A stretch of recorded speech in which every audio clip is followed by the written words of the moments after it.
Prince Woodville, French culinary expert and bagpipe player, might be our next king. That's not so shocking, my dear fellow. You know exactly to which article I'm referring, Holmes. How can Farley dare to tarnish your reputation like that? You know, Watson, that wherever glory walks, jealousy is bound to follow. As for the forgery of the necklace, I suspect that we shall soon be enlightened in this regard. Come in, Inspector Baines. The door's open. Ah, Mr. Holmes. How did you know I was here? You are one of our rare visitors who avoids the second-to-last step of the stairs, which creaks dreadfully. And if I add the clinking of the handcuffs at your belt, to what do we owe the pleasure of your visit, Inspector? Have you read that rag?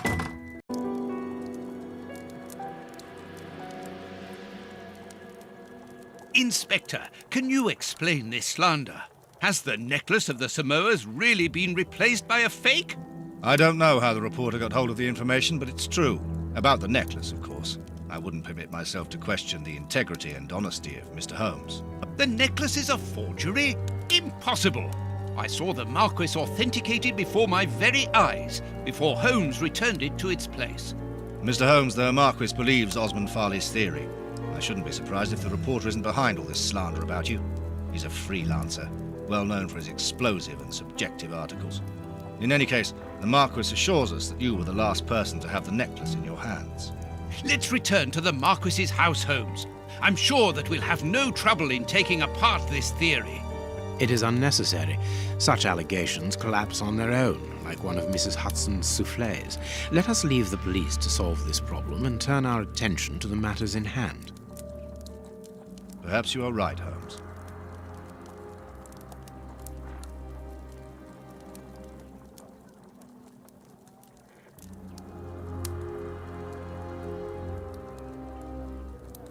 Inspector, I assume that you have the fake necklace with you. It's why you're here. Your superiors would like me to examine it. Indeed. They would like you to confirm or deny putting this fake in the box. Can't that wait? I must go to the house of Lord Peregrine Maitland, the Bishop of Knightsbridge.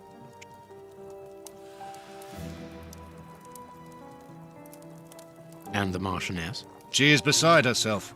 Without the necklace, her marriage is compromised. It is the principal item of a young woman's dowry.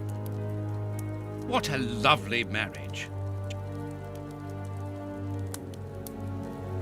Holmes, forgive me for insisting, but don't you want to examine the fake jewellery?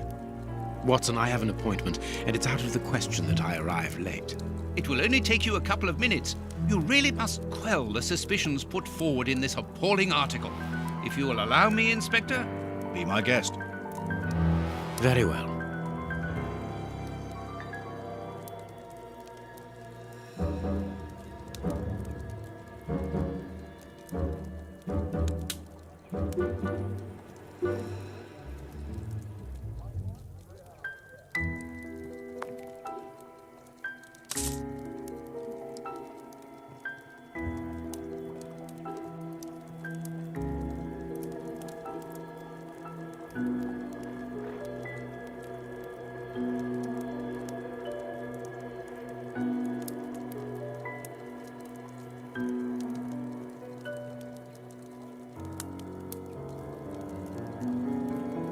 These 3 pearls are of poor quality.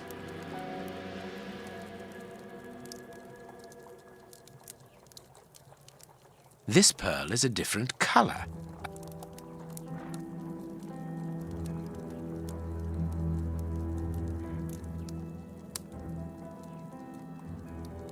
This pearl is too small. It is not in its place here. Too many defects. This necklace is a fake. This is nothing but a vulgar copy, and at a glance it would appear that the forger has intended for it to be seen as such. How could we have been fooled by such a blatant imitation? I don't understand. Yes, how is it possible? Holmes, do you have a theory about this?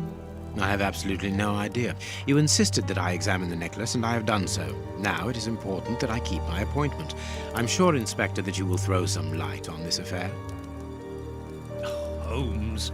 You may accompany me, Watson, if you care to do so. Goodbye, gentlemen. I'll keep you informed as to my inquiries. Goodbye, Inspector. You mentioned a bishop, didn't you? Are we going to his home? Yes, the Bishop of Knightsbridge. I put his address on our map of London on my desk. Would you get it for me, please? All right, Holmes.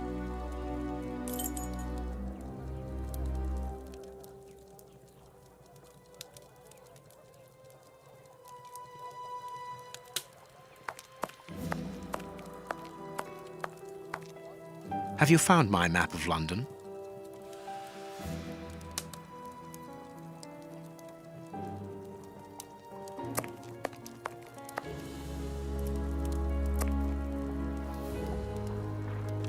I have found your map.